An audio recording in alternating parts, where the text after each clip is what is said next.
आज हमारा finally student दरबार का सेशन नंबर 8 आज यहाँ पे हमारा स्टार्ट होने जा रहा है। टोटल 7 सेशन हम कंप्लीट कर चुके हैं। डेली हम यहाँ पे आधा घंटा पूरी की पूरी फैमिली के साथ यहाँ पर हम कुछ ना कुछ रिवाइज करते हैं और होप्स जो हमारे सेशन चल रहे हैं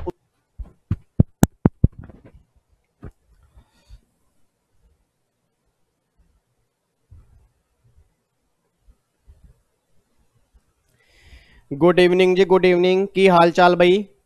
चलो जी, सभी का हालचाल बढ़िया होना चाहिए। तो फाइनली एक बार मैं फिर अपनी पूरी की पूरी एग्जीक्यूटिव की फैमिली के सामने सर यहाँ पे आ चुका हूँ। तो आज हमारे स्टूडेंट दरबार का सेशन नंबर 39 आज हम यहाँ पे स्टार्ट करने जा रहे हैं सर। मतलब ये लगा लो कि 38 डेज मुझे हो चुके हैं कि डेली हम शाम को 40 से 50 मिनट यहाँ पे आते हैं और डेली हम रिवीजन करते हैं। अब वो चाहे एक दिन प्रोफेशनल वाले बच्चों की हो, एक दिन एग्जीक्यूटिव वाले बच्चों की हो, बट मुझे यार फाइनली 39 डेज हो जाएंगे डेली आपके लिए आते हुए।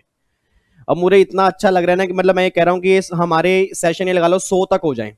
इट मीन 100 सेशन हमारे हों, बट उसका फायदा आपके एग्जाम में जरूर होना चाहिए। तो मैं आपसे प्लीज आपसे बार बार रिक्वेस्ट करूंगा, इस सेशन आपने जरूर देखने हैं सर।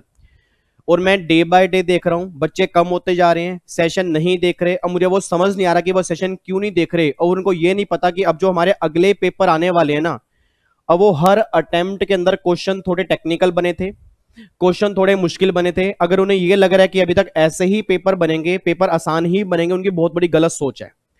और मे भी अगर आपको बताओ, आज हमें फाइनली जून 18 का पेपर आज हमें यहाँ पे करना है और आपको मैं दिखा दूंगा जून 18 के बाद के जितने भी अटेम्प्ट है ना, हर अटेम्प्ट में क्वेश्चन बहुत बढ़िया बने हैं। तो फाइनली आज हमें जून 18 वाला पेपर स्टार्ट करना है। उसमें आज हम पहले 30 या 35 क्वेश्चन करेंगे, देन फिर नेक्स्ट सेशन में 30 या 35 क्वेश्चन करेंगे, फिर उसके जीएसटी वाले क्वेश्चन जो होंगे वो हम कंप्लीट करेंगे। तो 3 सेशन में हमारा जून 18 वाला पूरा पेपर खत्म हो जाएगा। उम्मीद करता हूं आपने लास्ट सेशन देख लिया होगा। जीएसटी आपने देखा होगा कितना आसान था, बट ये मत समझना कि हर बार जीएसटी आसान ही बने। जीएसटी टेक्निकल भी बना है। इट मींस अब जो आने वाले पेपर होंगे ना, वो पेपर बहुत बढ़िया होंगे और सिंगल क्वेश्चन बहुत ध्यान से देखने वाला होगा, क्योंकि आपके एग्जाम में कंफर्म ये वाले क्वेश्चन बन सकते हैं। बस ये पर ध्यान दो। और मैं आपसे बस हाथ जोड़ के रिक्वेस्ट ही कर सकता हूं कि प्लीज ये सेशन जरूर देखा करो, अपने दोस्तों को भी बोला करो। Please please please please please, इतना प्लीज तो नालायकों मैंने आज तक अपनी किसी जिंदगी में किसी को नहीं बोला। इतनी पढ़ाई मैंने अपने लिए कभी नहीं की जितनी पढ़ाई मैं आपके लिए कर रहा हूं और आपको करवा रहा हूं। उसके बावजूद बच्चा जब उसको अप्रिशिएट नहीं करता ना, उसको देखता नहीं, फिर कई बार दुख होता है। तो प्लीज आपसे मैं रिक्वेस्ट बस इतनी सी करूंगा, जरूर सेशन देखा करो। आपके भले की बातें होती हैं, आपका मैं टाइम वेस्ट नहीं करता। ठीक है, चलो तो सेशन स्टार्ट करें। यस सर, सेशन स्टार्ट कर सकते हैं। तो आज हमारे स्टूडेंट दरबार का फाइनली सेशन नंबर 39 आज हमें स्टार्ट करना है। अब एक बार चेक करो, आज जो हमें पेपर स्टार्ट करना है ना, वो हमारा पेपर होगा जून 18 का। अब जून 18 के जो भी क्वेश्चंस होंगे उसको हम नए लॉ से रिवाइज करेंगे। तो आज हमें इनकम टैक्स के क्वेश्चन करने हैं। पहले 30 या 35 क्वेश्चन जितने भी हमारे 40 से 50 मिनट के अंदर होंगे ना, पहले आज हम वो कंप्लीट करेंगे। और क्वेश्चन करना स्टार्ट करते हैं। सबसे पहले इनकम टैक्स का क्वेश्चन नंबर 1 देखते हैं। क्वेश्चन नंबर 1 क्या है? क्वेश्चन नंबर 1 बिल्कुल आसान है। क्वेश्चन नंबर 1 हमारा है बेसिक कॉन्सेप्ट के चैप्टर का। अब बेसिक कॉन्सेप्ट के चैप्टर में क्वेश्चन बना कौन सा है, और ये क्वेश्चन नंबर 1 देखो, रीड करो एक बार। क्वेश्चन नंबर 1 में क्या लिखा हुआ है? क्वेश्चन नंबर 1 ये बात कहना चाह रहे हैं, income chargeable to tax under the head income tax act 1961 in the assessment year has been defined in section 224 to include. याद करो, क्लास के अंदर मैंने कहा था कि इनकम की डेफिनेशन जो है ना, वो इंक्लूसिव डेफिनेशन है। और मे भी अगर आपको ध्यान आ रहा हो, मैंने क्लास के अंदर क्या कहा था कि इनकम आएगी कहां से, उसके अनलिमिटेड सोर्स होंगे, और इनकम जाएगी कहां पर, उसके लिमिटेड सोर्स होंगे। अब सोच के बोला इनकम में क्या क्या इंक्लूड्स होगा, तो मैंने पहले भी कहा था कि पैसा कहीं से भी आएगा ना, पैसा कहीं से भी आएगा, वो हमारी इनकम का पार्ट बन जाएगा। बस ये बात ध्यान दो, बस ये बात ध्यान देना कि वो इनकम एग्जम्प्ट नहीं होनी चाहिए, क्योंकि अगर वो इनकम एग्जम्प्ट है तो वो इनकम नॉन टैक्सेबल है। अगर वो इनकम टैक्सेबल होगी तो वो हमारी इनकम का पार्ट बनेगा। तो एक बार चेक करो। सबसे पहला कहना चाह रहे हैं, voluntary contribution receive by the electrical trust, क्या ये इनकम का पार्ट बनेगा? यस बनेगा। प्रॉफिट फ्रॉम इंश्योरेंस बिजनेस, ये भी बनेगा। Amount receive under keyman insurance policy, आपको मैंने पहले भी कहा था keyman insurance policy fully taxable होती है, ये भी इनकम का पार्ट बनेगी। अगर आपको गिफ्ट मिल रहा है नॉन रिलेटिव से 50,000 से ऊपर, तो ये भी हमारी इनकम का पार्ट है। तो इट मीन हमारी इनकम में सारी इनकम कवर हो जाएंगी। तो option number D is the correct answer. अब बताओ, इतना आसान क्वेश्चन अगर हमारे एग्जाम के अंदर बनेगा और उसके बावजूद भी अगर हम बोले पेपर मुश्किल है, तो ये कितनी गलत बात है। उसने सिंपल सा क्वेश्चन क्या बोला कि उसने बोला कि भैया इनकम में क्या क्या आएगा, तो इनकम में ये चारों इनकम जो है ना, वो हमारी इनकम का पार्ट बनेगी। बस ये पर ध्यान दो, कोई दिक्कत तो नहीं है। पक्का पक्का आगे बढ़ सकते हैं? Yes sir. अगला क्वेश्चन, क्वेश्चन नंबर 2 पीजीपी का है, बिल्कुल आसान क्वेश्चन है। एक बार चेक करो क्या लिखा हुआ है, amount of 5 lakh receive amount of 5 lakh received by Ram and Company as a compensation for premature termination of contract of agency in the month of April 19 is to be treated as। याद करो sir, जब हमने PGP का chapter किया था ना, तो उसमें सेक्शन नंबर 28 हमने किया था चार्जिंग सेक्शन, और आपको मैंने वहां पर भी कहा था कि अगर बिजनेस से, प्रोफेशन से, एजेंसी से कोई भी पैसा रिसीव होगा तो वो पैसा आपका टैक्सेबल होगा पीजीपी के अंदर। अब एक बार चेक करो, उसने क्या बोला है कि भैया 5 लाख रुपए रिसीव हो रहे हैं as a compensation for premature termination of contract of agency, तो क्या ये पैसा टैक्सेबल होगा? नहीं होगा। यस होगा। और किस हेड में टैक्सेबल होगा? पीजीपी के अंदर। और पीजीपी हेड का हमारा चार्जिंग सेक्शन क्या है? सेक्शन नंबर 28, अगर आपको ध्यान आता हो तो देखो जी, अदर सोर्स में ये टैक्सेबल नहीं है। रिवेन्यू रिसिप्ट एग्जम्प्ट है? नहीं। Capital receipt note chargeable? नहीं। ये टैक्सेबल हमारा कहां पर होगा? पीजीपी के हेड में, सेक्शन नंबर 28 के अंदर। तो पॉइंट नंबर 2, अब कई बच्चों को ना ये दोनों क्वेश्चन समझ में पता क्यों नहीं आए, ना तो नालायक बच्चों ने इनकम की डेफिनेशन पढ़ी है और ना सेक्शन 28 ध्यान से पढ़ा है। तो सिंपल सी बात है सर, आपको लगता होगा ये बातें छोटी छोटी हैं। आपको मैंने पहले भी कहा था एग्जाम में क्वेश्चन एमसीक्यूज में कहां से बनेगा हम कुछ कह ही नहीं सकते।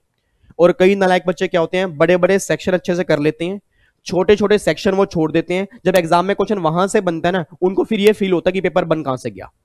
अब सोच के बोला इनकम की डेफिनेशन में से क्वेश्चन बन गया, किसी को उम्मीद भी नहीं होगी इनकम में से भी क्वेश्चन बनेगा।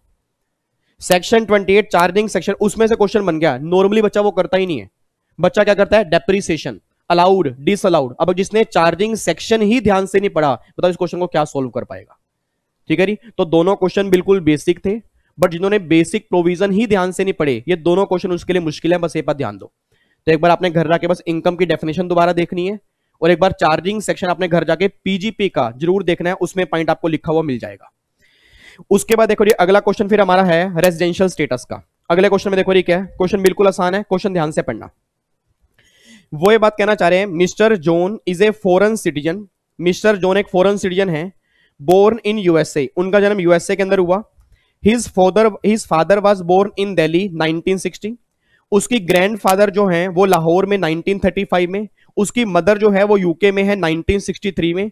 और John came to India for the first time, John पहली बार इंडिया आया, कब आया? 1 जून 19 को। And stay in India for 183 days and the left for USA, फिर वो इंडिया छोड़ के चला गया। His residential status for the assessment year 2021। पहले तो ये बताओ, क्या इस केस के अंदर मैं दोनों बेसिक कंडीशन चेक करूंगा या ओनली वन चेक करूंगा? सर ओनली वन चेक करूंगा। अब एक बच्चा ये बात कहता है यार ओनली वन तो तब चेक करते हैं ना जब वो 3 एक्सेप्शन में कवर हो। चेक करो ये कवर है। सर ये मिस्टर जॉन जो है ना, नो डाउट ये फॉरेन सिटीजन है, बट ये पर्सन इंडियन ओरिजिन का है। याद करो मैंने क्लास के अंदर भी कहा था कि अगर कोई पर्सन खुद या उसके पेरेंट्स में से कोई भी एक या ग्रैंड पेरेंट्स में से कोई भी एक अगर अनडिवाइडेड इंडिया के अंदर पैदा हुए थे तो वो क्या बन जाएगा? Indian origin. आप चेक कर लो, इसके ग्रैंडफादर जो हैं वो लाहौर के अंदर बर्थ हुआ था 1935, मतलब 1947 से पहले लाहौर पाकिस्तान के अंदर था और पाकिस्तान भी एक तरह से इंडिया का पार्ट था। तो मैंने पहले भी कहा था 1947 से पहले जिनका भी बर्थ होगा ना, उस केस में मैं क्या बन जाऊंगा? इंडियन ओरिजिन बन जाऊंगा। और अगर मैं इंडियन ओरिजिन का पर्सन बन गया और बाहर से इंडिया में विजिट करूंगा किसी भी पर्पस के लिए, तो मेरे केस में ओनली कंडीशन 1 चेक होगी। अब एक बार मुझे फटाफट से बोल देना जी, यहां पे 183 डेज है, तो अगर 183 डेज है वो इंडिया में क्या बन गया? रेजिडेंट बन गया। बट ये रेजिडेंट तो बन गया, चेक करो ये दोनों एडिशनल कंडीशन सेटिस्फाई नहीं कर पाएगा। रीजन बीइंग क्योंकि इसका बर्थ बाहर हुआ है और ये पहली बार इंडिया में आया है 1 जून 19 को। इट मींस इससे पहले वो इंडिया में था ही नहीं, और अगर इससे पहले वो इंडिया में नहीं था तो यह एडिशनल कंडीशन सेटिस्फाई नहीं करेगा। तो ये क्या बन जाएगा? Resident but not ordinary resident in India. That is option number B is the correct answer. तो एक बार मैं दोबारा बोलूंगा, ये जो सामने बच्चे बैठे हैं, इतने क्यूट क्यूट से बच्चे जो मुझे देख के हंस रहे हैं, अब मुझे समझ नहीं आता बच्चा मुझे देख के हंसता क्यों? आप मुझे पागल समझते हो? मतलब मैं आपको क्या लगता हूं? जोकर लगता हूं? बच्चा कहते हैं नहीं सर आप हमें अच्छे लगते हो, आप डेली शाम को आते हो ना, हमें ना देखने की आदत पड़ गई है आपको। इधर देखो ध्यान से ना लाइको, मैं कैमरे से आपको देखता हूं और आप देख लो लैपटॉप मोबाइल से मुझे देखते हो। कितनी बढ़िया दुनिया हो चुकी है। अब एक बात मैंने सोच के बोलना, आपने 2 बेसिक कंडीशन पढ़ी थी, आपको मैंने कहा था आपको दोनों में से एक सेटिस्फाइड करनी होती है। बट कुछ केस ऐसे होते हैं जहां पर हमें सेकंड कंडीशन चेक ही नहीं करनी, ओनली 1 चेक करनी है। उसमें एक पॉइंट था, अगर इंडियन सिटीजन या इंडियन ओरिजिन का पर्सन बाहर से इंडिया में विजिट करेगा। अब ये फॉरेन सिटीजन है बट ये इंडियन ओरिजिन है, और अगर ये इंडियन ओरिजिन है, इंडिया में विजिट कर रहा है, ओनली 1 चेक करेंगे। ओनली 1 का मतलब 182 या 183 है, रेजिडेंट बन गया। रेजिडेंट बनने के बाद मैंने कहा था 2 एडिशनल कंडीशन होगी। अगर दोनों की दोनों सेटिस्फाइड होंगी तो क्या बनेंगे, ROR। और अगर दोनों में से एक भी सेटिस्फाइड नहीं होगी या दोनों ही नहीं होंगी तो क्या बन जाएंगे, RNOR। आप चेक करो यहां पर एडिशनल कंडीशन सेटिस्फाइड हो ही नहीं सकती, रीजन बीइंग क्योंकि वो पहली बार इंडिया में आया है, और अगर पहली बार इंडिया में है तो एडिशनल कंडीशन का तो मतलब ही नहीं है, तो ये क्या बन जाएगा, RNOR बन जाएगा। Option number B is the correct answer. आगे बढ़े, पक्का पक्का, यस सर। आगे बढ़ते हैं जी, क्वेश्चन नंबर 4 पे आओ। क्वेश्चन नंबर 4 तो बिल्कुल गिरा हुआ है, इसको उठाओ, फटाफट से उठाओ जी। क्वेश्चन नंबर 4 ये बात कहना चाह रहे हैं, एक कोऑपरेटिव सोसाइटी है, उस पर सरचार्ज कब लगेगा, आपने बोल दो जी, कोऑपरेटिव सोसाइटी पर सरचार्ज कब लगता है, 50 लाख के बाद। हाँ नहीं, 50 लाख के बाद लगेगा, नहीं सर 50 लाख के बाद कब लगता है, इंडिविजुअल, HUF, AOP, BY और आर्टिफिशियल पर्सन। कोऑपरेटिव सोसाइटी वाले केस में अगर इनकम 1 करोड़ से ऊपर होगी ना फिर सरचार्ज लगेगा। और कितने परसेंट लगेगा, आप सब जानते हो 12% लगता है कोऑपरेटिव सोसाइटी वाले केस में। पार्टनरशिप फर्म वाले केस में कितने परसेंट लगेगा, 12% लगेगा। तो भैया सोसाइटी में अगर इनकम 1 करोड़ से ऊपर होगी तब लगेगा surcharge. Option number A is the correct answer. अब अगर आप इसको भी मुश्किल बोलोगे तो सर पेपर फिर बहुत मुश्किल बनेगा, यह बात ध्यान देना। तो ना ऐसे हमें क्वेश्चन सिलेक्ट करने हैं ताकि एग्जाम में हमें दिक्कत ना हो। अगले क्वेश्चन पे आओ जी। अगला क्वेश्चन कहना चाह रहे हैं, the following income of miss Nargis who is non resident, जो नॉन रेजिडेंट है, shall include in her total income. एक NR है, अब आपको यह बताना है इसमें से कौन कौन सी इनकम NR के हाथ में टैक्सेबल होगी इंडिया में, बस ये बताना है। एक बार चेक करो, salary for 2 month receive in Delhi, अगर इनकम दिल्ली में रिसीव की है तो मैंने पहले भी कहा था सबके हाथ में टैक्सेबल है, तो NR के हाथ में टैक्सेबल होगी, ये इनकम टैक्सेबल होगी। सेकंड वो कहना चाह रहे हैं interest on saving bank account in Mumbai, अब अगर बैंक अकाउंट मुंबई में है और वहां से इंटरेस्ट की इनकम आ रही है तो income arise in India, taxable non taxable, taxable, ये भी इनकम टैक्सेबल है। फिर agriculture income in Bangladesh and invested in share in Bangladesh, अब सोच के बोला इनकम बाहर कमाई है, रिसीव भी बाहर की है। अब अगर NR है, NR के हाथ में बाहर कमाई गई इनकम टैक्सेबल नहीं होती तो ये इनकम टैक्सेबल नहीं होगी।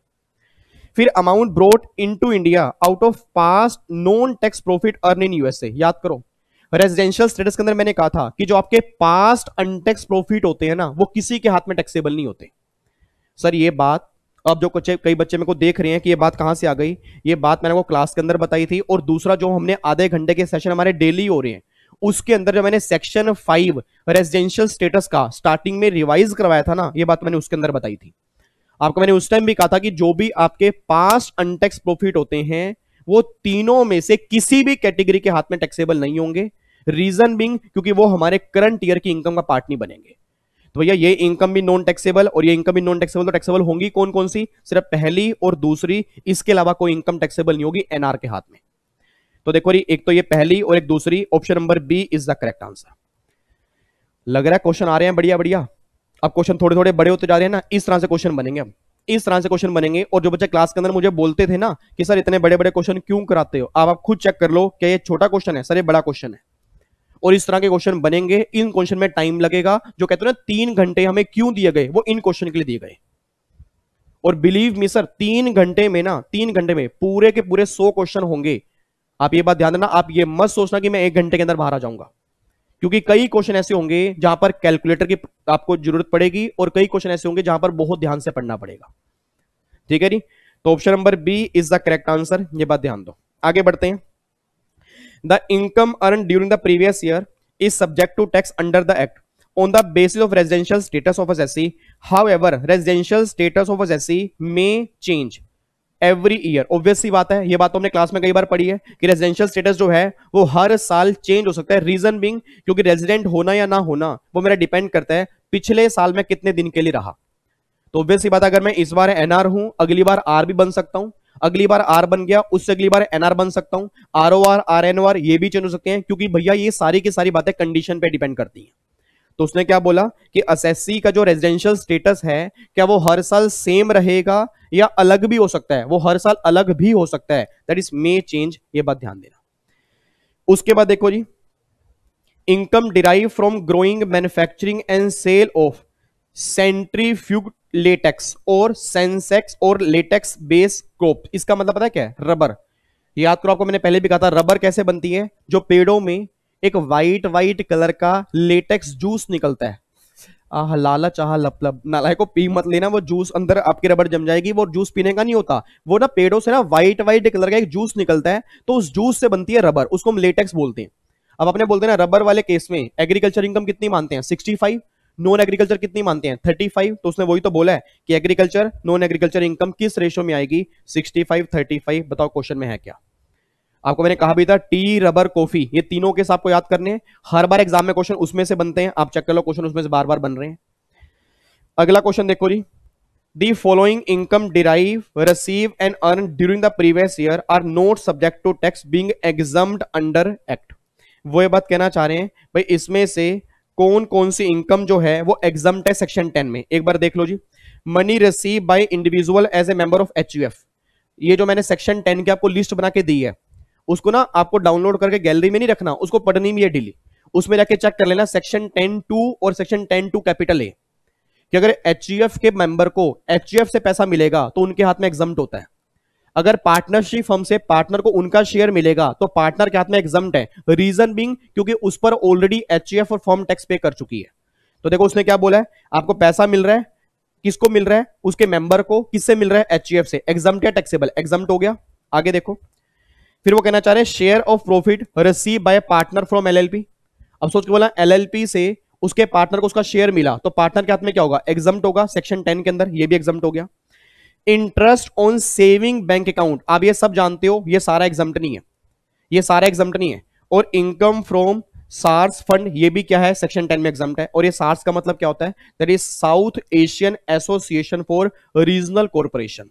ये गवर्नमेंट ने एक कॉर्पोरेशन बनाई है जो ऑल ओवर वर्ल्ड एप्लीकेबल होती है, तो यहां से आने वाली इनकम भी एग्जम्प्ट होती है। तो इनकम एग्जम्प्ट कौन कौन सी हो गई, पहली इनकम एग्जम्प्ट है सेक्शन 10 के अंदर, दूसरी इनकम एग्जम्प्ट है और चौथी इनकम एग्जम्प्ट है, तीसरी इनकम जो है वो पूरी एग्जम्प्ट नहीं है। तो 3 इनकम एग्जम्प्ट है। उसने मुझसे मांगा क्या है कि इसमें से कौन सी इनकम है जो सेक्शन 10 में एग्जम्प्ट है, तो इसका आंसर बनेगा पहली, दूसरी और ये चौथी इनकम जो है वो एग्जम्प्ट है। और जिन बच्चों ने वो सेक्शन 10 की लिस्ट ही ध्यान से नहीं पढ़ी वो आंसर क्या देके आएंगे, ऑल ऑफ दी अबव। तो ये आंसर सही नहीं है, बस ये बात ध्यान देना। और कई नालायक बच्चे ऐसे रट के जाते हैं कि जहां पर भी ऑल ऑफ दी अबव दिया होगा ना, उन्होंने कुछ क्वेश्चन पढ़ना ही नहीं है, वो ऑल ऑफ दी अबव ही करके आएंगे। तो प्लीज ध्यान से, हर बार ऐसा नहीं होता सर, हर बार ऐसा नहीं होता, क्वेश्चन बहुत ध्यान से पढ़ना, उसके बेस पे आंसर देके आना। तो उसमें 3 इनकम एग्जम्प्ट है, 1 इनकम टैक्सेबल है। उसने एग्जम्प्ट की बात की है तो पहली, दूसरी और चौथी इनकम जो है वो एग्जम्प्ट होगी। Option number B is the correct answer. आगे बढ़ सकते हैं, पक्का पक्का, यस सर, आगे बढ़ो। अगला क्वेश्चन देख लो जी, अगला क्वेश्चन हमारा है चैरिटेबल ट्रस्ट का। अब ये क्वेश्चन तो आपने खुद करना है सर, इसकी रिवीजन क्लास में ऑलरेडी बना के डाल चुका हूं चैरिटेबल ट्रस्ट की। जिन बच्चों को नहीं पता प्लीज सुन ले, चैरिटेबल ट्रस्ट का पूरा चैप्टर मैंने यूट्यूब पे डाला है, तो प्लीज उसको देख लेना, उस पर सारे क्वेश्चन सोल्व हो जाएंगे। देखो ये क्या लिखा है, Ram Kripa charitable trust own a capital asset ₹2 lakh and half of the income from such asset is utilize for charitable purpose. मतलब आधी इनकम हमने चैरिटेबल पर्पस में लगाई है और आधी इनकम चैरिटेबल पर्पस में नहीं लगाई। The asset were sold for 3,50,000। अब 2 लाख रुपए की एसेट आपने 3.5 लाख की बेच दी, तो कैपिटल गेन कितना आ गया, 1.5 लाख रुपए आ गया। फिर वो कहना चाह रहे हैं फ्रॉम दी सेल प्रोसीड, इस सेल प्रोसीड से trust boat S another asset for the 2,90,000।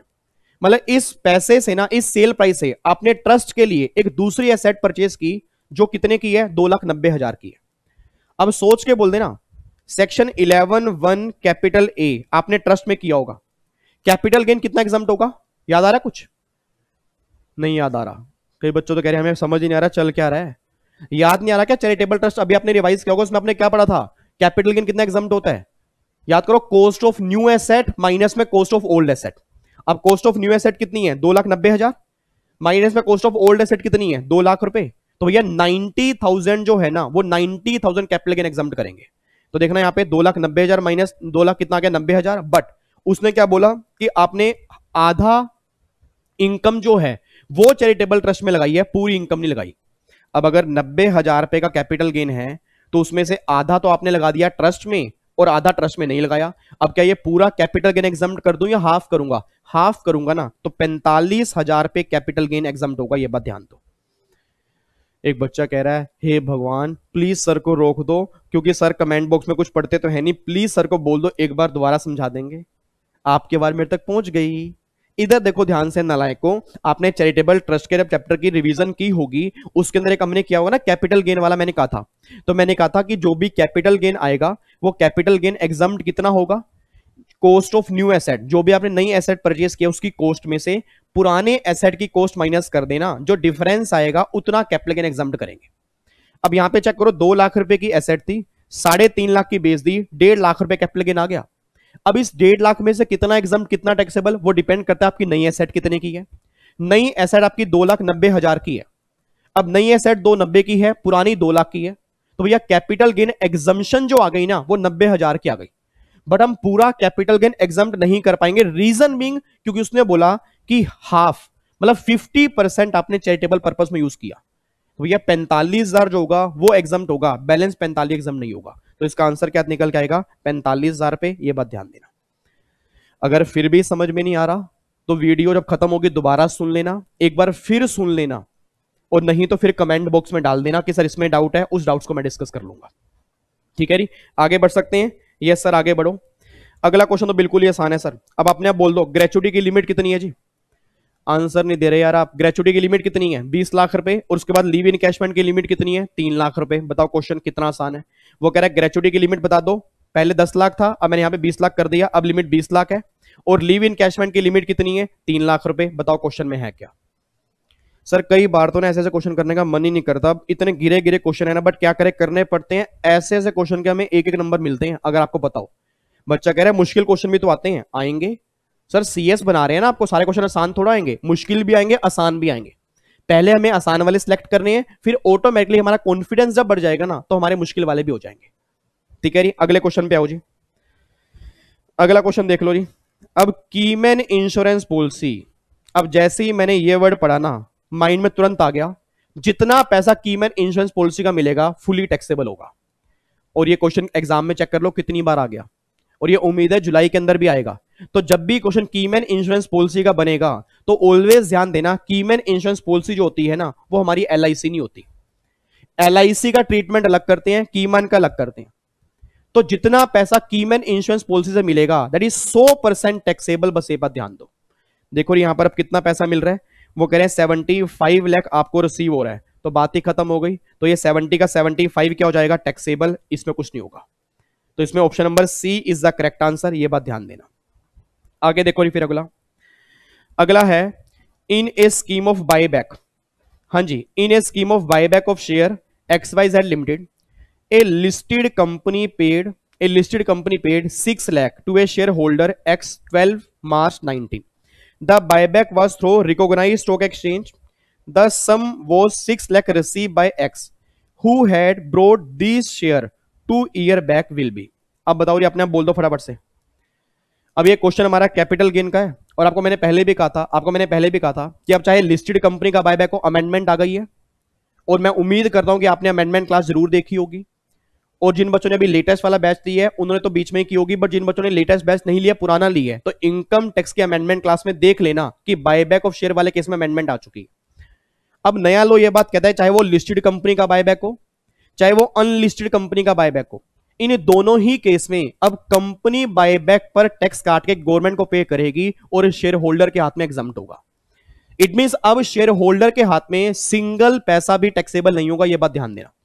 अब मुझे नहीं पता कितने बच्चों ने पुराना लॉ पढ़ा है। अगर आपने पुराना लॉ पढ़ा होगा तो आपने क्लास में यह पढ़ा होगा कि अगर बायबैक अनलिस्टेड शेयर का होगा तो उस केस में कंपनी टैक्स काटती है, शेयर होल्डर के हाथ में एग्जम्प्ट होता है। अगर बायबैक लिस्टेड शेयर का होगा तो शेयर होल्डर के हाथ में कैपिटल गेन टैक्स लगेगा, सेक्शन 46 कैपिटल ए। बट याद करो, आपको मैंने क्लास के अंदर कहा था कि अब अमेंडमेंट आ चुकी है, चाहे बायबैक लिस्टेड का हो चाहे अनलिस्टेड का हो, दोनों ही केस में कंपनी टैक्स काटेगी। अब सारा पैसा शेयर होल्डर के हाथ में एग्जम्प्ट है। क्यों? क्योंकि कंपनी टैक्स काट चुकी है। अब यहां पे चेक करो, वो ये बात कहना चाह रहे हैं कि भैया बायबैक जो है शेयर होल्डर के हाथ में ट्रीटमेंट क्या करेंगे, दैट इज फुली एग्जम्प्ट। अब कुछ भी ट्रीटमेंट नहीं होगा, कंपनी सीडीटी काट कर पे करेगी। सीडीटी मींस टैक्स, जैसे डिविडेंड पर सीडीटी करता है ना, वैसे बायबैक पर टैक्स करता है। तो कंपनी अब टैक्स काट के जमा कराएगी, शेयर होल्डर के हाथ में एग्जम्प्ट है, उस केस में कुछ भी टैक्सेबिलिटी नहीं आएगी। तो शेयर होल्डर के हाथ में क्या जाएगा, फुली एग्जम्प्ट। ये बात ध्यान देना, ठीक है जी। आगे लिखो जी, आगे चेक करो क्वेश्चन नंबर 13। क्वेश्चन नंबर 13 है the loss derive from a house property can be set off during the year. House property का लॉस किससे आप सेट ऑफ कर सकते हो जी? Income of any other house property, yes कर सकते हैं। कैपिटल गेन, यस कर सकते हैं। अदर सोर्स, यस कर सकते हैं। ए एंड सी अबव, इससे कर सकते हैं। All of the above, all of the above, तो इसका आंसर बनेगा ये। अब एक बच्चा तुरंत बोल पड़ा, कहता ओ माय गॉड, कहता सर आपने एक ध्यान दिया यहाँ पे ना ऑप्शन नंबर ई दिया हुआ है, ऑप्शन नंबर ई तो हमारे एग्जाम में कभी आता ही नहीं। यस, आपने एक बार ध्यान दिया हो, यहाँ पे एक ऊपर स्टार भी दिया हुआ है। और इंस्टीट्यूट ने देखो कितना क्लेवरनेस की है, मतलब उसने जब पेपर बना तो सिर्फ ऑप्शन डी तक दिए थे, जब उसके आंसर निकाले उसमें ऑप्शन ई भी दे दिया और क्या बोल दिया, मुझसे गलती हो गई थी। अब बच्चा कह रहा है सर क्या इसमें फिर ग्रेस नंबर मिलेंगे? इंस्टीट्यूट ने तो कहा था मिलेंगे, अब मिले नहीं मिले वो मुझे नहीं पता, बट नॉर्मली मिलते हैं, नॉर्मली मान के चलो कि मिलते हैं। अब आप खुद चेक कर लो, ऐसी गलतियां एग्जाम के अंदर होती है। और इस पेपर में आपको ना मैं कई जगह दिखाऊंगा, आपको ऑप्शन ई तक दिखेंगे, और जो भी ऑप्शन ई तक होंगे ना, आप ये बात समझ लेना कि जब ये पेपर बना था उसमें ऑप्शन डी तक ही थे, उसमें ऑप्शन ई नहीं था। जब इंस्टीट्यूट ने गाइडलाइंस आंसर निकाले उसमें ऑप्शन नंबर ई दे दिया। ठीक है, तो option number E is the correct answer. इसका आंसर जो बनेगा ऑल ऑफ द अबव बनेगा। इट मींस अगर अब ये पेपर आज बनेगा ना, तो अगर आज बनेगा तो इसमें क्या करेंगे, डी को काट कर इसको डी बना देंगे और आंसर क्या बन जाएगा, ऑल ऑफ द अबव। अब इसका आंसर ये बनेगा। बच्चा कह रहा है ठीक है सर, आगे चलें जी। और ये आगे चलो, क्वेश्चन नंबर 14 पे आओ। क्वेश्चन नंबर 14 देखो, ये क्वेश्चन नंबर 14 हमारा पीजीपी का है। एक बार चेक करो, the WDV of a block of asset depreciated at the rate 15% as on 1st April 19 was 3 lakh. Opening WDV कितने की है, 3 लाख की है। फिर वो कहना चाह रहे हैं एक एसेट आपने परचेस की है 6 लाख की, और उसमें एक एसेट आपने बेच दी 2 लाख की। अब आपको निकालना है डेप्रीसिएशन कितना निकल के आएगा। अब यहां पे एक बार चेक करो सर, ओपनिंग कितना है 3 लाख, प्लस में परचेस कितना है 6 लाख, माइनस में सेल कितना है 2 लाख, तो क्लोजिंग WDV कितनी आ गई, 7 लाख रुपए। अब चेक करना, जो आपने नई एसेट परचेस की है उसको आपने यूज किया 1 सितंबर से। अब अगर 1 सितंबर है तो इट मीन सितंबर का पूरा महीना, सितंबर, अक्टूबर, नवंबर, दिसंबर, जनवरी, फरवरी, मार्च। आप चेक कर लो 180 डेज से ज्यादा है। तो अगर 180 डेज से ज्यादा है तो डेप्रीसिएशन 7.5 मिलेगा या पूरा 15 मिलेगा, पूरा 15 मिलेगा। तो जितनी वैल्यू है अगर मैं उसका पूरा 15% निकाल दूंगा दैट इज 1,05,000। इसका आंसर ही आएगा। ठीक है, ये बताओ क्वेश्चन में है क्या। ये बात हमने क्लास में कितनी बार पढ़ी है कि पिक्चर अभी बाकी है या पिक्चर खत्म हो चुकी है। अब इस क्वेश्चन के अंदर क्या है, आपने सारा ब्लॉक बेच दिया या आपने ब्लॉक में से एसेट बेची है, आपने ब्लॉक में से एसेट बेची है। तो जो भी आपकी WDV निकल कर आएगी उस पर क्या क्लेम करोगे, डेप्रिसिएशन। और कितना क्लेम करोगे वो डिपेंड करता है हमने यूज कितना की है। तो आपने जो ओपनिंग WDV है वो तो पूरी यूज की है, और जो नई एसेट आपने परचेस की है ना उसको यूज आपने किया 180 डेज से ज्यादा, तो पूरी WDV पर जो मिलेगा ना वो पूरा का पूरा 15% मिलेगा। तो अगर इसका 15% निकाल दूंगा 1,05,000, ये इसका आंसर निकल के आएगा। ठीक है जी, खत्म हो गया क्वेश्चन। यस सर, आगे चलो। अगला क्वेश्चन तो बिल्कुल ही गिरा हुआ है सर। अगला क्वेश्चन है प्रिजम्पटिव टैक्सेशन, पीजीपी का ही है। याद करो प्रिजम्पटिव टैक्सेशन 44 AD में जितनी भी टर्नओवर होगी उसका 8% इनकम मानेंगे, और अगर टर्नओवर में ऑनलाइन मोड से टर्नओवर आई है तो 6% इनकम मानेंगे। और एक बार चेक करो, जिंग जेंग नाम है, कितना बढ़िया नाम है। Jing Jeng is an individual manufacturing a product, he has turnover of 98,50,000, turnover है 98,50,000, जिसमें से 25 लाख जो है ना वो इलेक्ट्रॉनिक से आई है, मतलब ऑनलाइन आई है। अब अगर 25 लाख ऑनलाइन है तो इट मीन 73,50,000 जो है वो कैसे आई है, अदर देन ऑनलाइन आई है, और 25 लाख रुपए ऑनलाइन मोड से। तो फटाफट कैलकुलेटर उठाओ जी। अगर मैं 25 लाख का 6% निकालूंगा और मैं 73,50,000 का 8% निकालूंगा तो ये टोटल आएगा 7,38,000 रुपए। ये इनकम निकल के आ गई। बताओ जी क्या दिक्कत है। अब कई नालायक बच्चे ऐसे होंगे पूरे की पूरी टर्नओवर पर 8% लगा देंगे तो आंसर 7,88,000 आएगा, वो भी ऑप्शन नंबर ए दिया हुआ है, दैट इज इनकरेक्ट आंसर। तो आपने नया लो क्लास के अंदर पढ़ा होगा ना कि ऑनलाइन वाली जो टर्नओवर होगी उसका 6% लगाते हैं, अदर देन ऑनलाइन वाली होगी उसका 8% लगाते हैं। क्वेश्चन आपके सामने है, अब आप खुद देख लो। जो बच्चे मेरे फेस टू फेस वाले होंगे, ऑनलाइन वाले होंगे ना, आपको मैंने कहा था जो बच्चे कहते हैं पीजीपी मुश्किल है, आप खुद देख लो पीजीपी मुश्किल है। सर आप मुश्किल मत बोलो, ये जून 18 के पेपर पर आ चुके हैं हम, जून 15 से, और सिंगल क्वेश्चन मैंने यहां पे करवाया है। आप खुद समझ सकते हो क्या मुश्किल और क्या आसान है। सर ये मुश्किल आसान, पहली बात आपके माइंड की थिंकिंग है, और दूसरी बात आपने समझा कैसे है और प्रैक्टिस कितनी की है ये भी इस पे डिपेंड करता है। ठीक है जी। तो इसके बाद भी अगर आप मुश्किल बोलोगे ना, इतने सारे पेपर करने के बाद, इतनी प्रैक्टिस करने के बाद भी अगर आप ये बोलोगे मेरा कॉन्फिडेंस नहीं बन रहा, तो फिर कॉन्फिडेंस कभी बन भी नहीं सकता आपका। क्योंकि बिलीव में सर सारे क्वेश्चन एग्जाम के हैं, ये सारे एग्जाम के हैं और ये सारे हम रिवाइज प्रैक्टिस कर रहे हैं। अगर इसके बाद भी कॉन्फिडेंस नहीं बन रहा तो कॉन्फिडेंस फिर कैसे बनेगा बताओ। तो धीरे धीरे कॉन्फिडेंस लेके आओ, क्योंकि एग्जाम के क्वेश्चन ये आप ही सोल्व कर रहे हो, मैं सोल्व नहीं करवा रहा, ये पहले आप ही सोल्व करते हो। ठीक है जी, आगे बढ़ो। अगला है जी XYZ limited engage in the manufacture of a product has incurred an expenditure of 3 lakh notified skill development project under section 35 CCD। The deduction available to such expenditure is rupees. बताओ री फटाफट से।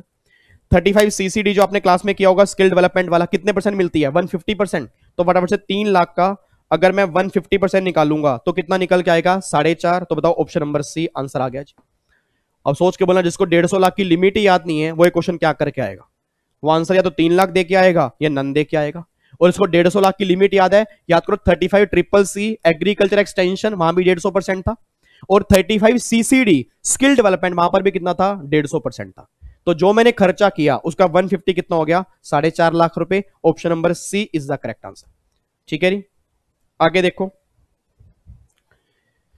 अगला चेक करो जी।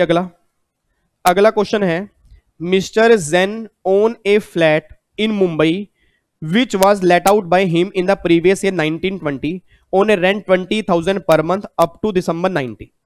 मतलब दिसंबर 19 तक 20,000 पर मंथ किराए पर था and 30,000 per month there after, उसके बाद फिर किराए पर लग गया 30,000 पर मंथ। म्युनिसिपल वैल्यू दी है, फेयर रेंटल वैल्यू दी है, स्टैंडर्ड रेंट दी है, वो कह रहा है ग्रोस एनुअल वैल्यू कितनी निकल के आएगी वो बता दो। पहले तो बताओ जीएवी निकलती कैसे है? हाउस प्रॉपर्टी का चैप्टर याद करो। जीएवी कैसे निकलती है? म्युनिसिपल वैल्यू और fair rental value whichever is higher. जो हायर आएगी उसको कंपेयर करोगे एसआर से, विच एवर इज लेस। फिर जो लेस आएगा कंपेयर करोगे एआर से।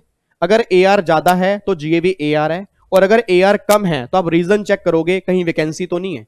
आओ जी पहले तो ये निकालो इस क्वेश्चन में एआर कितना है। 20,000 पर मंथ रेंट आएगा 9 महीने का, दिसंबर तक का। 30,000 पर मंथ रेंट आएगा जनवरी से लेके मार्च का, 3 महीने का। तो हमारा एआर आ गया 2,70,000।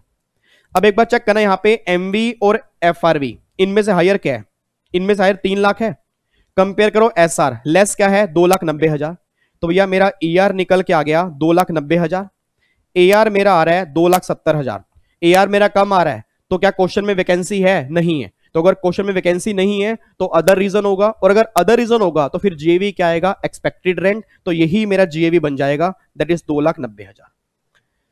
तो बताओ क्वेश्चन में क्या था? बिल्कुल सिंपल था। आपको पहले तो एआर निकालना है, एआर निकाल लोगे, एफआर दिया हुआ है, एमवी दिया हुआ है, एसआर दिया हुआ है, एआर आपने निकाल लिया। अब कंपैरिजन करके आप जीवी निकाल दो। सबसे पहले कंपैरिजन किया एफआरवी एमवी हायर, फिर कंपेयर किया विच एसआर से, विच एवर इज लेस। जो लेस आएगा उसको कंपेयर किया एआर से।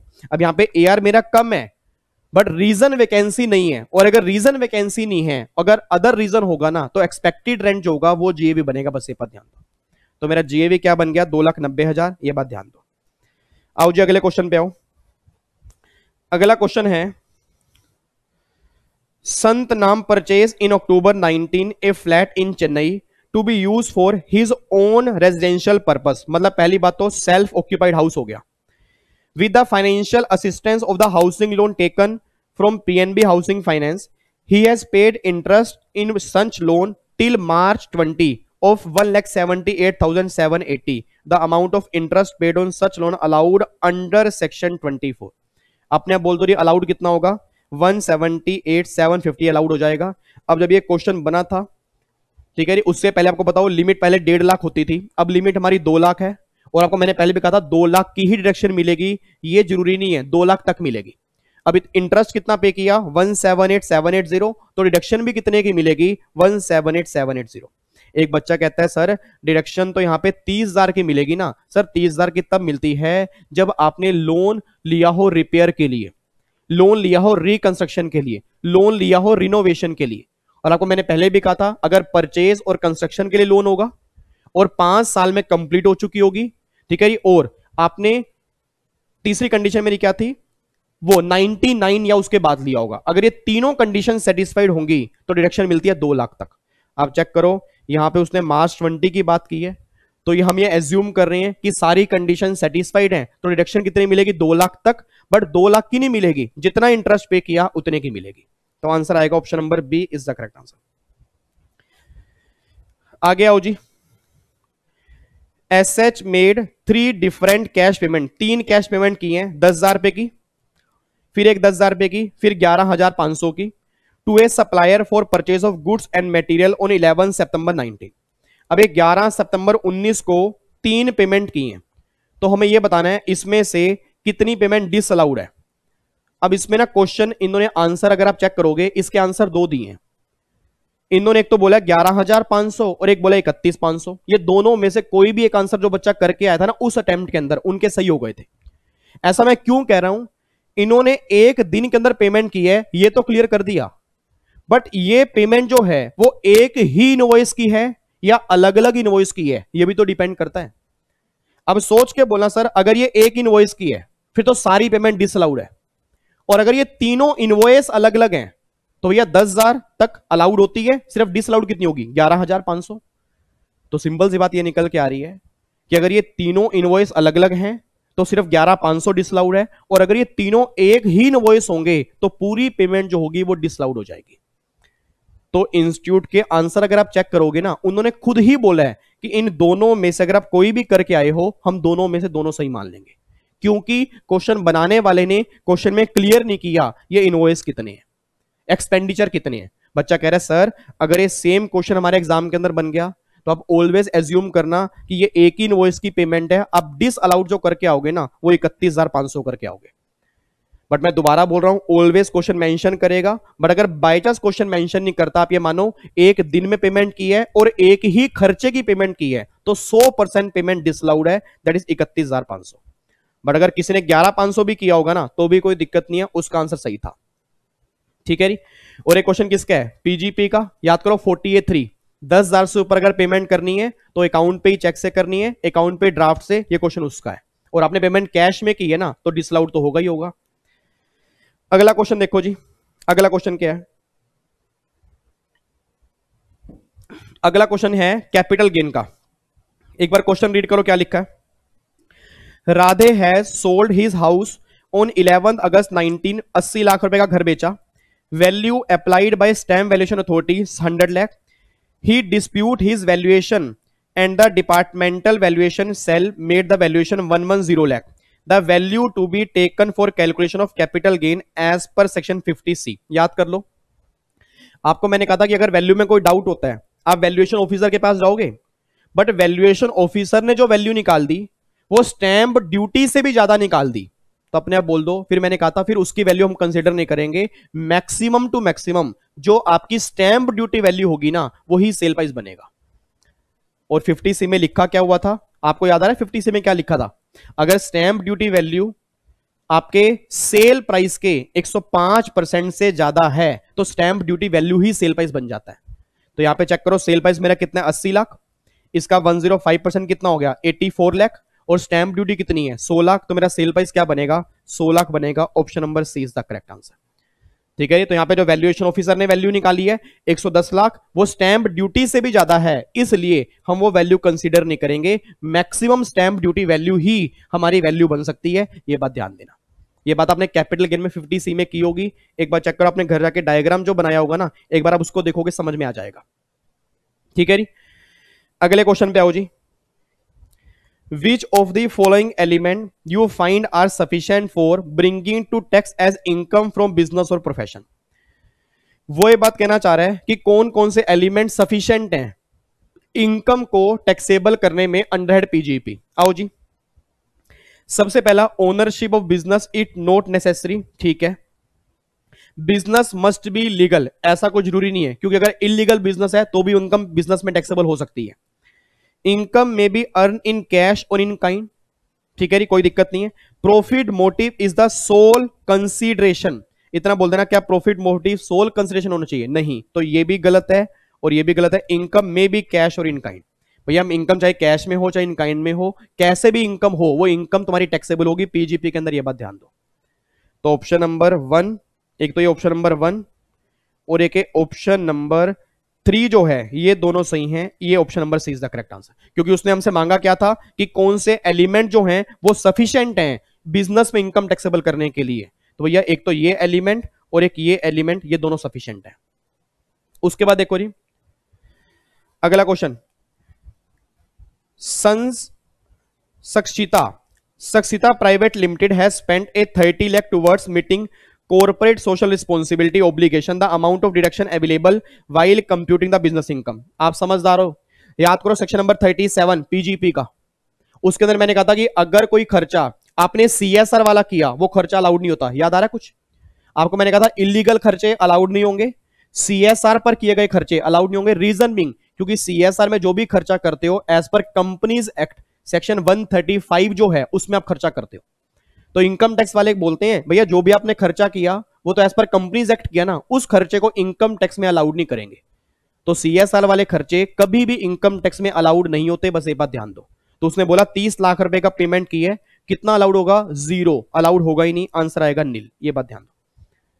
और मैं क्वेश्चन को देख के हैरान हूं, कितने क्वेश्चन देख लो पीजीपी के बन रहे हैं सर, मतलब कम से कम भी 10 से 12 नंबर का पीजीपी बन रहा है। तो सर मैंने क्लास के अंदर बहुत सारे लेक्चर लगाए थे, जो बच्चे मेरे फेस टू फेस वाले उन्हें पता होगा, और उम्मीद करता हूं आपको पीजीपी मुश्किल नहीं लग रहा होगा। अगर आप एक क्वेश्चन देख रहे होंगे ना, आपको ये लग रहा होगा ये सारी बातें हमने क्लास के अंदर पढ़ी हैं। हाँ 2-3 क्वेश्चन में डाउट होता होगा, बट वो भी इसलिए डाउट होता है रीजन में क्योंकि आपने साथ साथ रिवीजन नहीं की। और जो बच्चे नहीं पढ़े या सेल्फ स्टडी की है वो भी घबराएं मत सर, 19 घंटे की रिवीजन क्लास में दिल से बोल रहा हूं मैंने पीजीपी बहुत अच्छे से रिवाइज करवाया है। अगर आप वो भी रिवीजन क्लास सही ढंग से देख लोगे ना तो आपके क्वेश्चन सोल्व हो जाएंगे। ठीक है जी, आगे बढ़ते हैं। क्वेश्चन नंबर 23 देखो जी, expenditure not specifically being allowed under section 30 to 36 and incurred for the purpose of business profession are allowable as per section number 37(1). The following expenditure are allowable under this section। याद करो section number 37 जो आपने किया होगा उसमें क्या लिखा था कि कोई भी खर्चा जो 30 to 36 में अलाउड नहीं हुआ, खर्चा कैपिटल खर्चा ना हो, 100% बिजनेस के लिए हो, सारा खर्चा 37 में अलाउड हो जाएगा।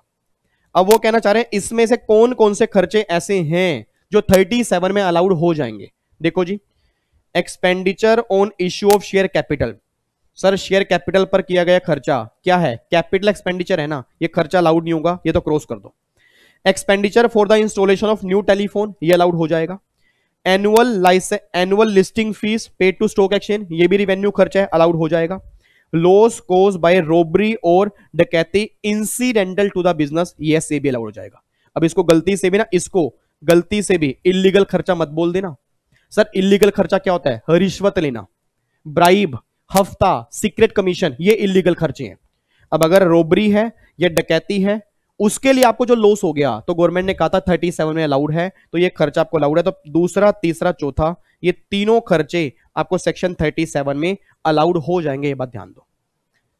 ठीक है जी, तो ये हमारा क्वेश्चन किसका था? पीजीपी का। अगला क्वेश्चन देखो जी, अगला भी पीजीपी का है, उससे अगला ही पीजीपी का है। बच्चा कह रहा है oh my god sir PGP के चैप्टर तो कमाल कर रखा है।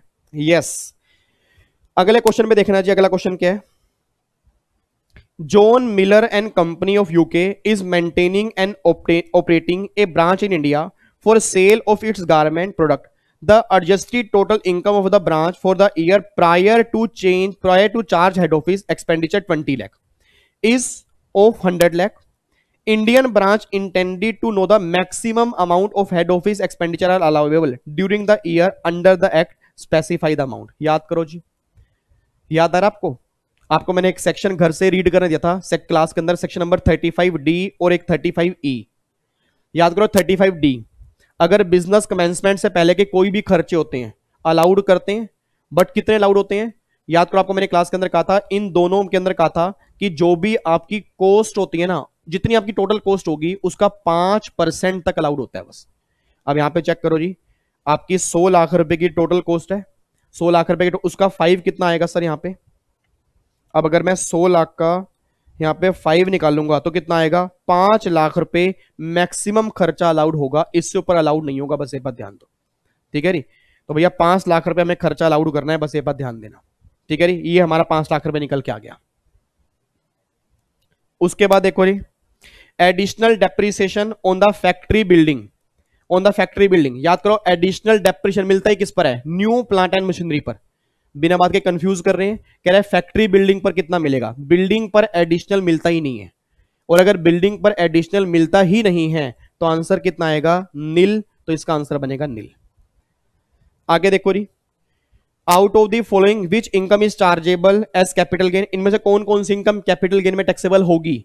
देखो जी, from the transfer of self generated goodwill of profession, याद करो गुडविल ऑफ प्रोफेशन, ये इनकम कैपिटल गेन में टैक्सेबल नहीं होती। गुडविल ऑफ बिजनेस अगर है वो टैक्सेबल होती है, तो ये income non taxable. From transfer of personal jewellery, ये टैक्सेबल होगी। फ्रॉम ट्रांसफर ऑफ पेंटिंग, ये भी टैक्सेबल होगी।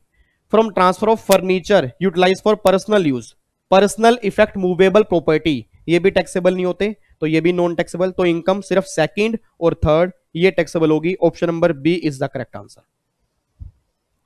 कोई दिक्कत तो नहीं है। कई बच्चे सेशन छोड़ छोड़ के भाग रहे हैं, कह रहे हमें समझ ही नहीं आ रहा क्या चल रहा है, हम तो डीमोटिवेट हो रहे हैं। सर नालायकों, सेशन छोड़ के मत भागो, आप बैठे रहो, चाहे समझ में नहीं भी आ रहा ना फिर भी बैठे रहो। मैं इतनी गारंटी दे रहा हूं, अगर आप इस सेशन को दोबारा देख लोगे ना आपको पक्का समझ में आएगा। और अगर आप डीमोटिवेट होके सेशन छोड़ के भाग जाओगे तो बहुत बड़ा नुकसान आपका ही है। क्योंकि अगर ये क्वेश्चन समझने में आपको दिक्कत आ रही है ना, अभी दिक्कत आ रही होगी, क्योंकि एकदम ना कई बार पॉइंट समझ में नहीं आते, और ऐसा कई बच्चों के साथ होता भी है, तो घबराने की बात नहीं है। जब इस सेशन खत्म हो जाएगा उसके बाद जिस भी क्वेश्चन में डाउट है, आपकी रिस्पॉन्सिबिलिटी है उसको दोबारा सुनने की। फिर भी डाउट आ रहा है, एक बार खुद ऑब्जर्व करो मुझे डाउट क्यों आ रहा है, और अगर फिर भी डाउट आ रहा है ना, फिर कमेंट बॉक्स में डाल दो, मैं रिप्लाई कर दूंगा। बट इतना समझ लेना, जिस क्वेश्चन में आपको डाउट आ रहा है ना, ये वही क्वेश्चन है जो एग्जाम के अंदर बनने वाला है। क्योंकि जो क्वेश्चन आपसे पहली बार में सही हो रहे हैं वो दूसरी बार के अंदर भी सही होंगे, तीसरी बार के अंदर भी सही होंगे, और वो सारे बच्चे सही करके आएंगे। तो जो टेक्निकल क्वेश्चन है, जो पढ़ने में दिक्कत आ रही है, जो समझने में दिक्कत आ रही है, वही क्वेश्चन वो क्वेश्चन बन जाते हैं जो एग्जाम के अंदर कई बार आते हैं। तो प्लीज आपने हाईलाइट करने हैं, जो क्वेश्चन आपको पहली बार में समझ में नहीं आ रहा ना, उसको हाईलाइट करके चलो कि इस क्वेश्चन को मुझे दोबारा पढ़ना है। ठीक है री, चलो री आगे बढ़ते हैं फिर क्वेश्चन नंबर 27 पे। ये भी कैपिटल गेन का है, उससे अगला भी कैपिटल गेन का है, उससे अगला भी कैपिटल गेन का है। Oh my God, capital gain के बैक टू बैक 4 क्वेश्चन। आगे देखना जी अगला क्या है। लैंड और बिल्डिंग वाले केस में, आपने बोल दो लैंड और बिल्डिंग वाले केस में कैपिटल एसेट लॉन्ग टर्म कब बनती है जी। लैंड बिल्डिंग वाले केस में लिमिट कितनी है, 24 मंथ, आप सब जानते हो, तो बताओ इसके अंदर ये बताना है बस। ठीक है जी, और बाकी 4 केस में 12 महीने, एक तो लैंड बिल्डिंग और एक अनलिस्टेड शेयर में 24 महीने है, और वो 4 केस में 12 महीने है, बाकी सब केस में कितनी है 36 मंथ। उसने मुझसे मांगा क्या है, लैंड और बिल्डिंग का, दैट इज 24 मंथ। आगे देखो, बेस ईयर क्या बनेगा कैपिटल गेन में इंडेक्स निकालने के लिए। याद करो बेस ईयर हमारा क्या बनता है सर, 2001 2002, याद आ रहा है। उसका इंडेक्स रेट क्या था 100।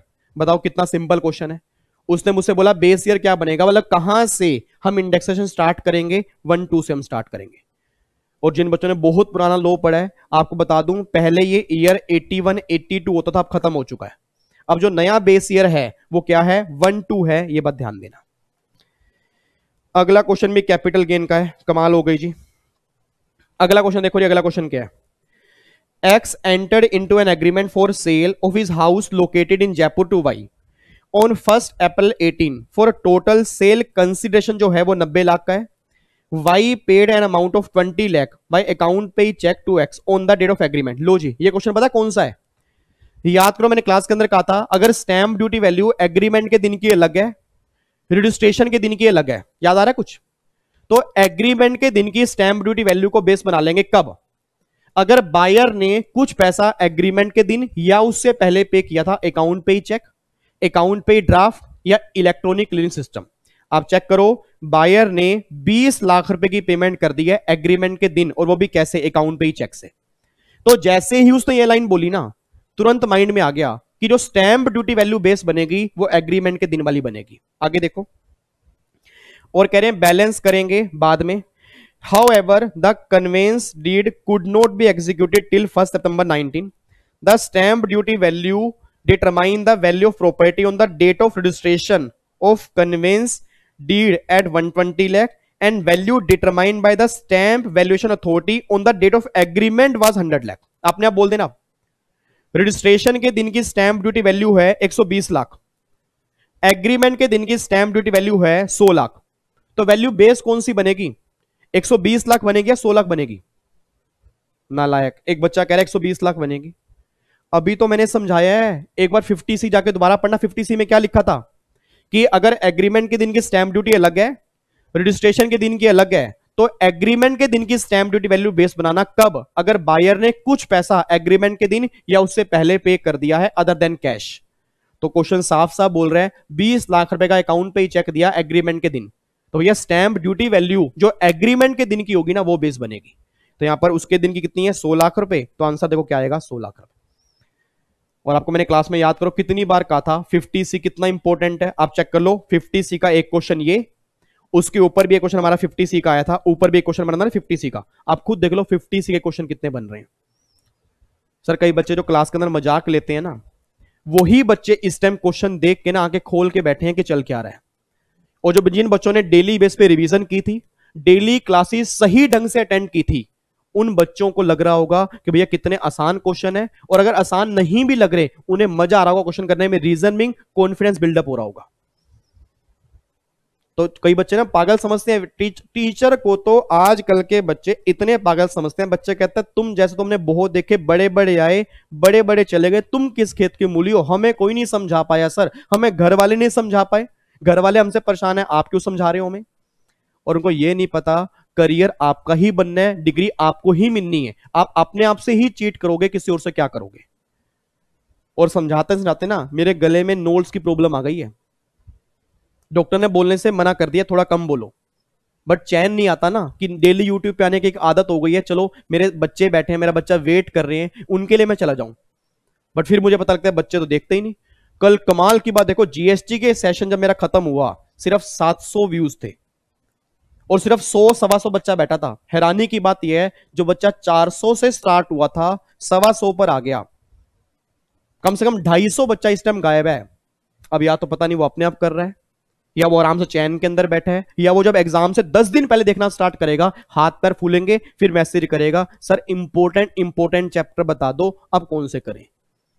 और मैं उसको कमेंट यही करूंगा, अब इंपॉर्टेंट चैप्टर नहीं, मेरे लाल मेरे काले मेरे पीले, करना तो सारा ही है, क्योंकि सर ये इंस्टीट्यूट है।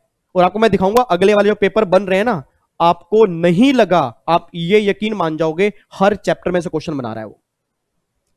तो बच्चे अभी हवा में घूम रहे हैं ना कि हमारे एक महीना पेपर डिले हो गए हैं, और पहले वो कह रहे थे कि हमारा पेपर डिले करो लॉकडाउन है, अब उन्होंने पेपर डिले कर दिए, अब बच्चे पढ़ ही नहीं रहे, लॉकडाउन था अब भी बच्चे नहीं पढ़ रहे, इतना कुछ यूट्यूब पे होने के बावजूद भी। तो मैं तो रिक्वेस्ट ही कर सकता हूं, आपका बड़ा भाई होने के नाते आपको समझाता ही हूं, आपको अगर गुस्सा लगता है तो सॉरी बोल देता हूं और मैं क्या करूं बताओ, बट फिर भी आप समझ जाओगे तो अच्छी बात होगी, रिजल्ट आपका ही आ जाएगा। ठीक है जी, आगे चलो जी, अगला क्वेश्चन देखो जी, cost of improvement in relation to capital asset being goodwill. याद करो इनटेंजिबल वाले केस में कॉस्ट ऑफ इंप्रूवमेंट क्या लेते हैं, नील, आपको मैंने पहले भी कहा था, तो इसमें नील कहीं पर भी नहीं दिया हुआ, none of the above, reason being इसका आंसर आएगा नील। आपको मैंने पहले कहा था ना इनटेंजिबल वाले केस में गुडविल की कॉस्ट तो लेते हैं, अगर सेल्फ है तो नील और एक्वायर है तो purchase price, but cost of improvement हम क्या लेते हैं, नील लेते हैं। आगे देखो जी, अगला क्वेश्चन अदर सोर्स का है, वो ये बात कहना चाह रहे हैं इसमें से कौन कौन सी इनकम अदर सोर्स में टैक्सेबल होगी, बताओ जी फटाफट से, इनमें से कौन कौन सी इनकम अदर सोर्स में टैक्सेबल होगी। डिविडेंड की income other source, income from hiring of machinery other source, winning from lottery other source, interest on security other source, all of the above, ये सारी इनकम जो है ये सारी की सारी अदर सोर्स में टैक्सेबल है। एक बच्चा कहता है सर अगर मशीनरी मतलब इनकम आ रही है मशीनरी किराए पर देने से, तो अगर उसका बिजनेस ही ये हुआ फिर पीजीपी की इनकम है ना। जब उसने मुझे स्पेसिफिकली कहा ही नहीं है कि उसका बिजनेस है ये किराए पर देने का, तो मैं किसकी इनकम मानूंगा, अदर सोर्स की मानूंगा। अगले उस पे आओ जी, बाबूलाल, लो जी एक बाबूलाल है, Babulal won a prize of rupees 1 lakh in Rajasthan state lottery and lottery department paid him an amount 70,000 after TDS, और उसने टिकट परचेज की 8,000 रुपए की। याद करो एक क्वेश्चन ऑलरेडी पहले हम कर चुके हैं कि लॉटरी की इनकम फुली टैक्सेबल होती है, कोई भी खर्चा अलाउड नहीं होता। अब 70,000 रुपए की लॉटरी की इनकम मिली है जिसमें 30% टीडीएस कट चुका है, तो अगर ये 70,000 पे 70% है तो पूरा 100% कितना आएगा, टोटल इनकम कितनी आ गई, 1 लाख रुपए की आ गई ना। तो बस मुझे ये इनकम बतानी है। और कई नालायक बच्चे ऐसे होंगे ये 8,000 पे खर्चा माइनस कर देंगे, आंसर 92 दे के आएंगे, सर गलती से भी 92 मत दे के आना, आपको मैंने लास्ट सेशन के अंदर भी कहा था कि लॉटरी की इनकम जो होती है वो फुली टैक्सेबल होती है, उसमें ना तो डिडक्शन मिलती है और ना ही कोई खर्चा अलाउड होता है। तो भैया टीडीएस कट गया, तो टीडीएस अगर कट गया तो उसकी ग्रोस इनकम निकालो, टोटल इनकम कितनी है। तो अगर 70,000 अगर 70% है तो डिवाइड बाय 100, पूरी 1 लाख रुपए की आपकी इनकम निकल के आ गई।